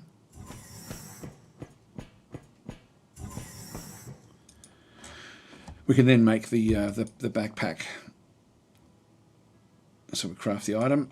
There we go. So that now gives us, if we have a look and see what we've got in through here. If we just press I, we now actually have more slots available. So when we go back out again, which I haven't had a good look at everyone else that they've got through there. Pick up that one again, and we can start to now pick up other things as well if we wanted to. But that's certainly sort of how how that aspect of the game works. I'll just go to the next. So you go through the different levels. What do we have in here? That's right, we had the Liberator. Bring that one across. I'll bring the rags across as well. They are quite useful. And so this is then the elevator. Takes us to floor number 2. And so then there'll be another elevator if we have to go down even deeper as well. So you just clear out region. Oh, geez, here we go. Now we're in sneak mode. So again, this would be another problem. We've got a trainee, a worker. Just check their speed. This one's slow. This one here is slow as well. And again, just using a pipe. This one here is just using a crowbar. So we could actually swap over, but I need to first of all get my speed up. And then we've got this one as well. There we go. So we cleared those out. Then we'd have to just keep on going. Now we're down to only, we can't really reload this one anymore. So this one's going to be a bit of a problem. We just have to, oops, hang on, we can't use this one inventory when we're running. Anyway, I won't keep on playing.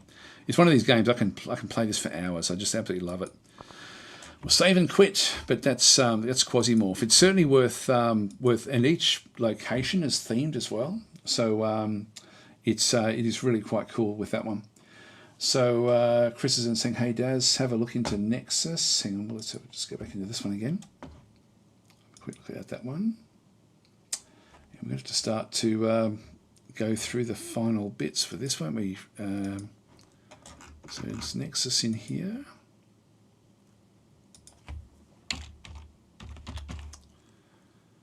Nexus 5X.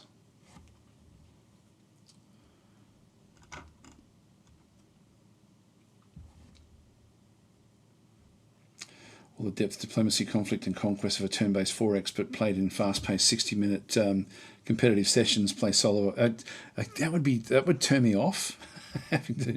Whenever I see fast-paced or anything like that, it's just, for me, that's a no. I'm not interested. It is Paradox Arc though, which is interesting. That's Paradox's company of putting out, like, small developers can then sort of a little bit like what Slytherin does with their smallish developers as well. But this is Paradox Arc is an actual division of Paradox that does put out sort of like small games, and they've got some very, very good games that they've put out. Yeah, Michael's saying I almost forgot this wasn't a Quasimorph stream. I can't stop playing it when I get into it. Where are we with different things? Did you check out the last spell? I didn't. I had it on my list.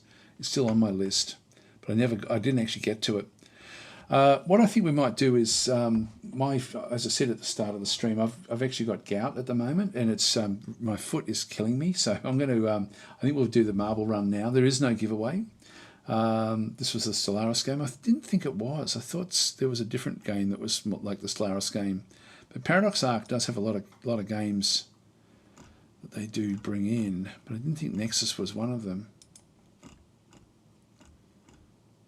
Stardust. Yeah, they've got some. Actually, I thought they had more than that. Maybe it is.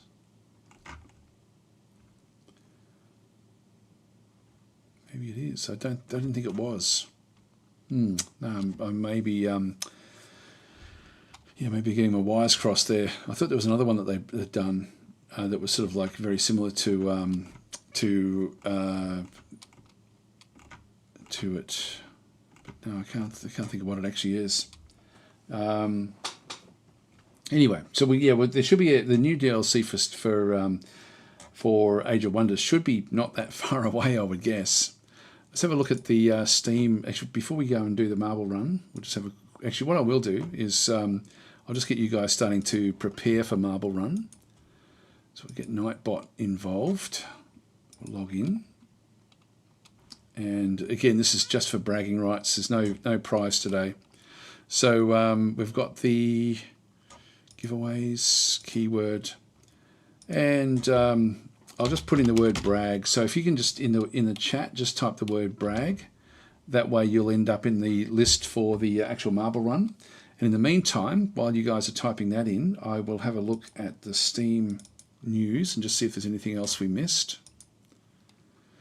Yep, so here we go. I didn't have a look at this. I keep on forgetting to have a look at the at this new Rule the Waves 3 episode. I do love these. They're really, really cool.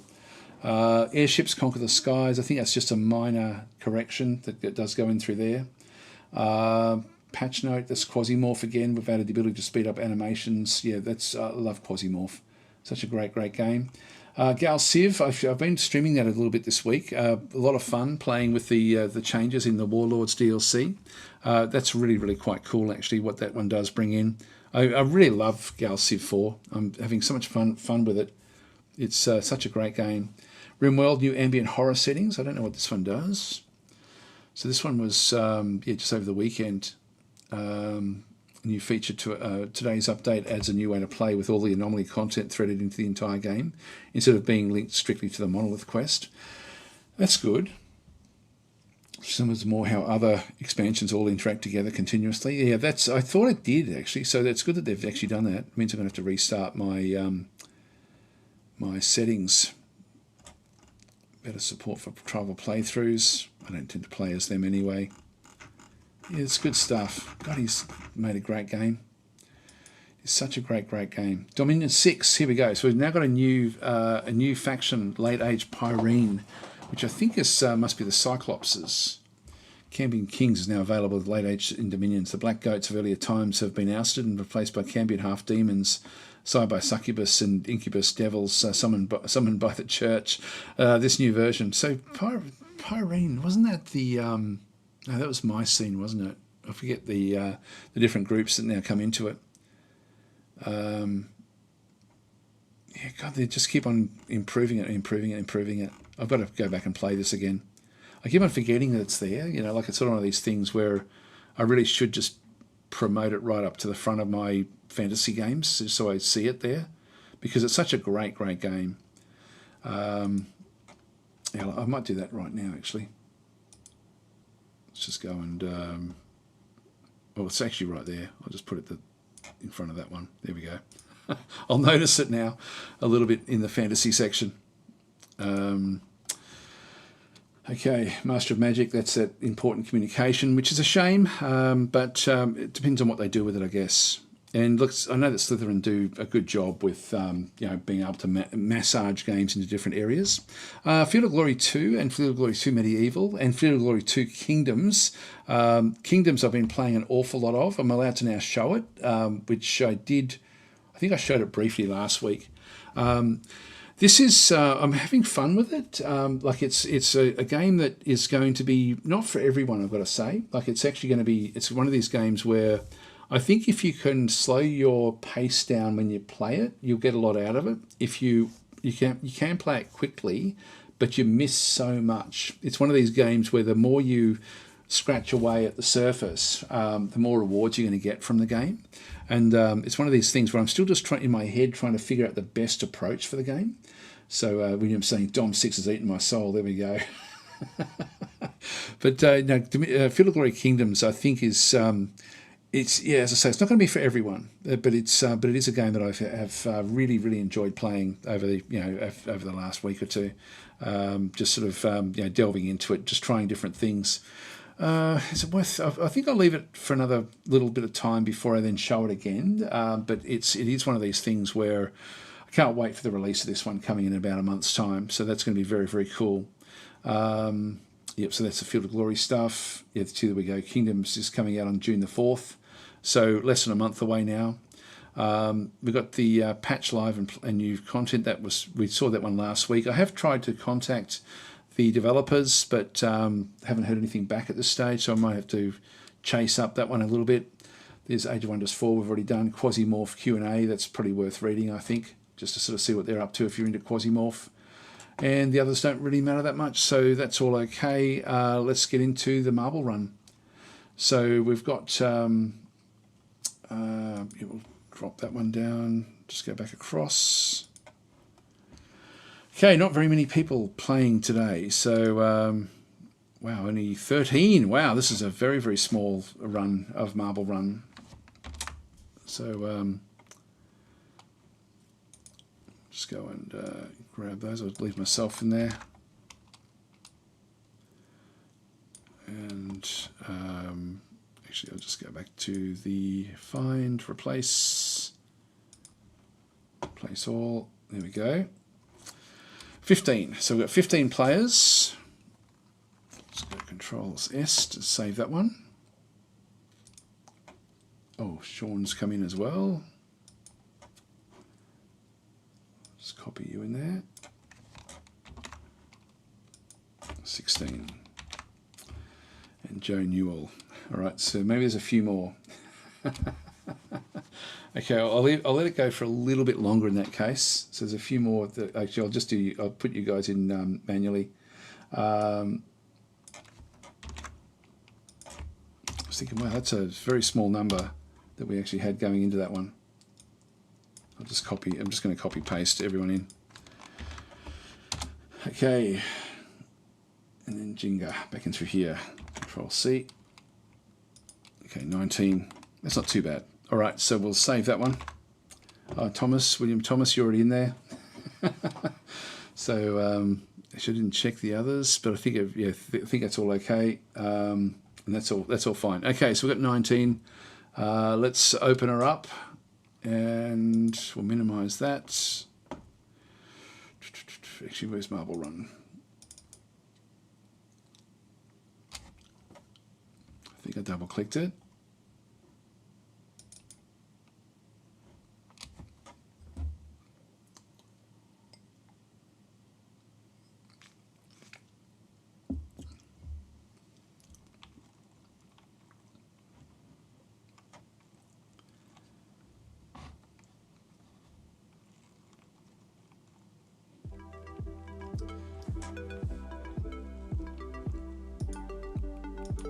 All right, so in the race we have to set up the players.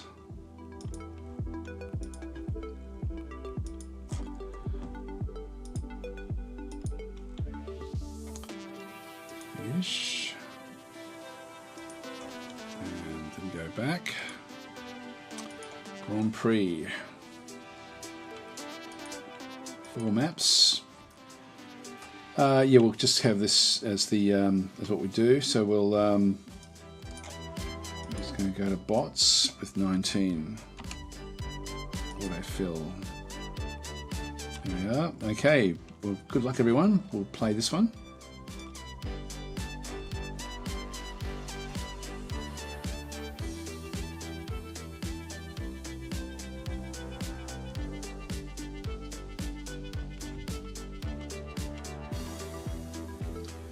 See you, Chris. So I did put your name in there. Actually, you didn't actually opt in, but I did actually throw your name in the mix. Daily tracks, the most fun they are indeed. Actually. Okay, so good luck, everyone. Here we go. This is a pretty track, isn't it? Really, all the paint. So I'm out in front. Chris C, who's already left, was coming in second. No, I'm back out in front again. Actually, Chris is now coming in second again. Adrian's gone off a different way, and here we go. So into the first of the potentially the dangerous bits and pieces. Look and see what's happening down this way. No one's fallen off just yet. Chris has actually hit the lead. He's not even here. He wasn't even going to be in the game, but he is in it at the moment. Here come the others. Oh, John Hall has now sort of hit the lead. William Thomas as well.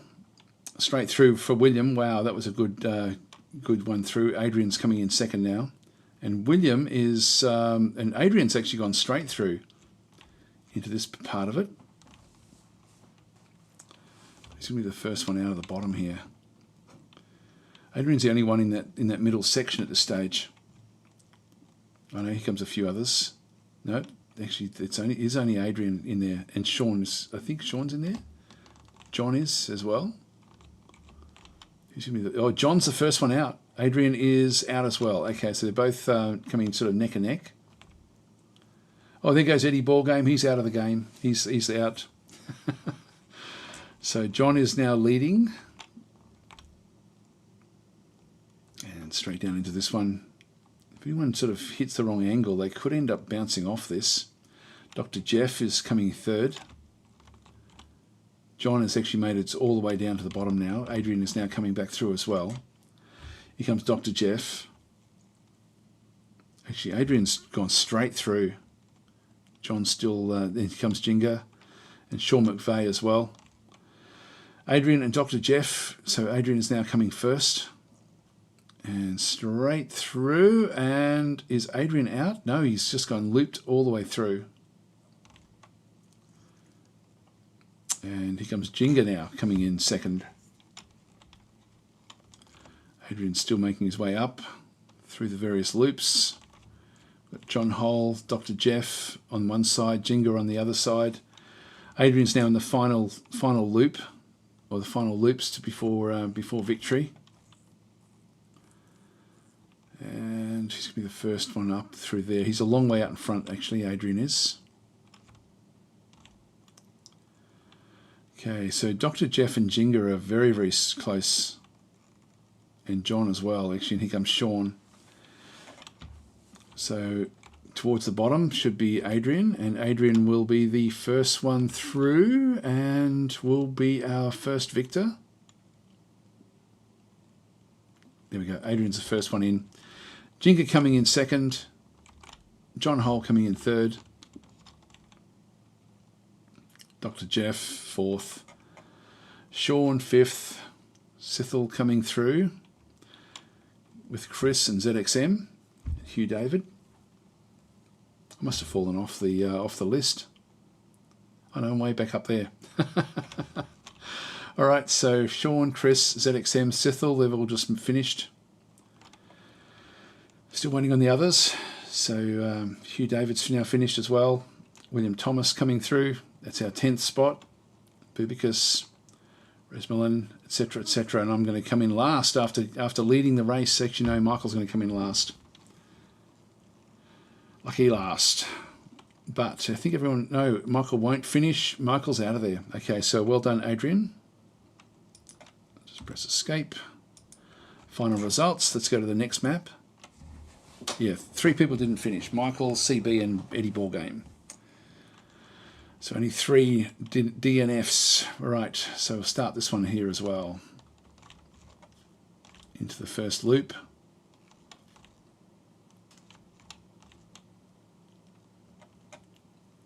Oh, straight through. I wasn't expecting that. This one may push someone off. They're making it their way through there pretty effectively. So we've got Bubo is coming out in the lead with Joe Newell and ZXM. Sean McVeigh is just behind those. Chris is at the back there. Adrian doing well again. In fact, Adrian's now hit the lead.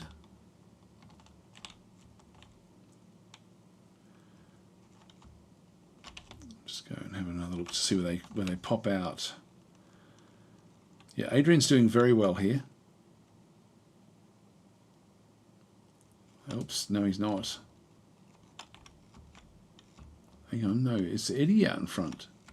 I think Eddie might be now leading.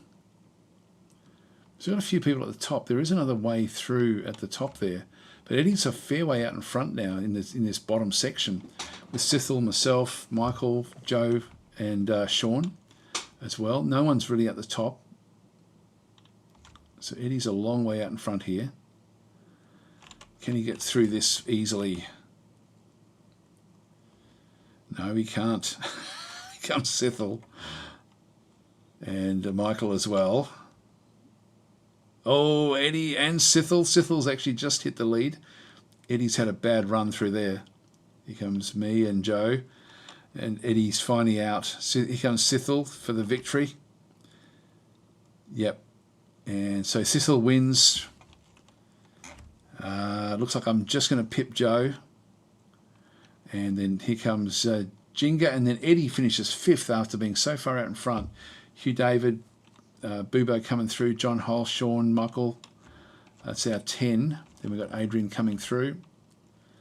And we've still got Resmelin way at the back there.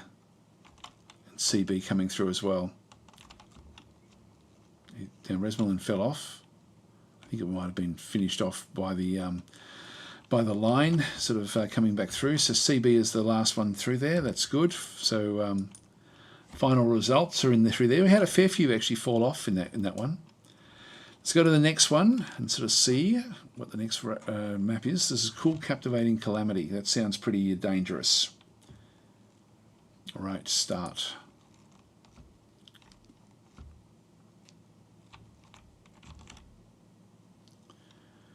All right, so Joe is the first one out.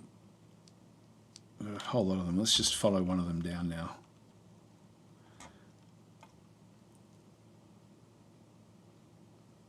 Okay, we're following ZXM, I think. Got a few on the other side that have that are trying to keep up with this group.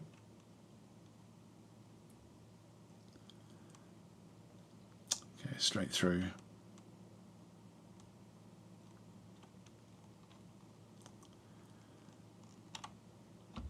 Let's go forward a little bit. Yeah, there's nothing too dangerous just there. So I don't think anyone's going to fall off at this point. They're all okay. It's very contained.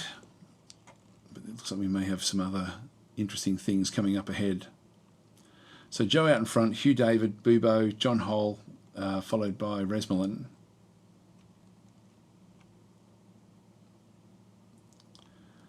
So they'll come around. Not much passing going on with this one, is there? This will sort a few people out. There we go. Actually, this is now shuffling the different people quite effectively. These 5 have probably got it, really. Oh no, here we go. There's a whole heap of people now in the final run to victory. Who's going to get there? Okay, so it's Hugh David, Joe's out in front again. Joe's out in front. Oh, I can't bring it up. I'm just going to.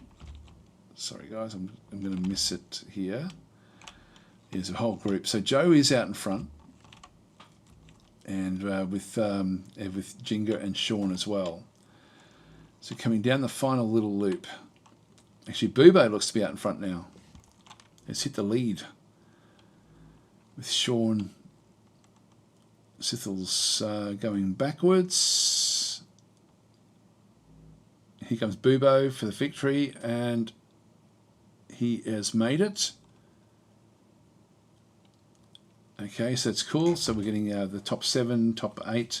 Actually, we're now having people actually falling as they hit this area through here. If you miss the ramp, you're in trouble. Comes Sithel. So it can be a bit treacherous. Sithel could pick up 10 points here. The last one through. Here comes. He's racing against that yellow line at the bottom there. And he's also got to avoid this little thing here, which he didn't do. So Sithel is fried. Okay, so that's pretty cool. Final result through there. That's good. Last race. In we go. Fantastic marble track. There we are. And start the game. Now, will there be many people dying in this one? We don't know. Have a bit of a look ahead. It doesn't look like it, actually. It just looks like there's a lot of things in the way. Here comes Sithel, trying to make up for lost ground in the last race. Those 10 points would have been very, very valuable. We've got Dr. Jeff. We've got Michael as well. Whoa, who was that? Chris. Chris is gone. So yeah, it's a bit more treacherous than what we think. There goes Jinga. See you later, Jinga. Anyone else going to go, or is that it? There goes Dr. Jeff. I think it's this thing here. There's John Hole just making it. Yep, that's okay. Is Sean going to make it? Yep, he's still okay. That's fine. All right, back to the front line here. They're all coming through. So William Thomas is now out in front. No, he's just actually lost the lead. No, he's back in the lead yet again, and straight through. No, Resmelin's coming back through, just giving him a bit of a knock on. So these are now 2 out in front. And, oh, William just sneaks through that one there. That's going to sort them out. So William is in behind that one. A fair way out in front of the others now. So there's a big group coming in for second. But William should have this one won, you would think. Maybe not. Because that looks pretty dangerous with those lights up ahead. Big group. Whoa, gee, that sorted most of them out, actually. That's most of them gone. Okay, so ZXM, CB, me, Hugh David, Michael, Eddie Ballgame, and Reed have all left the building. We still actually have William out in front with Resmelin.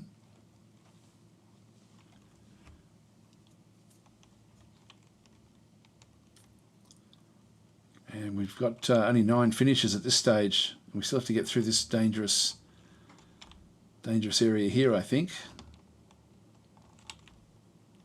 I'll wait and see what actually happens here. So Sean is now out in front. William coming in second.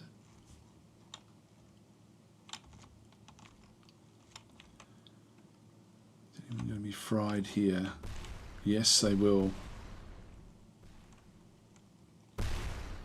Here's William being pushed back. Joe has... Is Joe still on the track?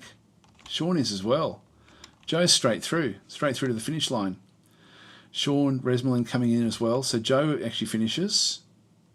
I'm assuming. Yeah, Joe's the first one. Sean is next. Resmelin third. Yep. William coming in fourth. Lost a few more on the way. Bubicus and John Hole coming in next. And then finally Adrian. I think Adrian's had a fair few good finishes. All right, final result. Let's finish the race. Let's see who wins. Good luck, everyone. Okay, coming in third place is Jinga. So Jinga's got the third place there. Second is Sean McVeigh. And the winner is Joe Newell. There we go, Joe. So congratulations on the win. You didn't win anything. But you do get the bragging rights. You're the winner of the marble run of episode 17. I think it's episode 17. Anyway, guys, I do have to leave it there. So thanks for watching, and I'll catch you next week for next week's version. Yeah, there's a lot of games that are released, a lot of game news coming out at the moment, which is quite interesting. So yeah, it's a shame about Kerbal Space Program 2, but yeah, it's sort of. Yeah, it was the development of that one was a troubled child, that one. But anyway, I was hopeful that it was going to come good. Anyway, guys, I'm going to leave it there.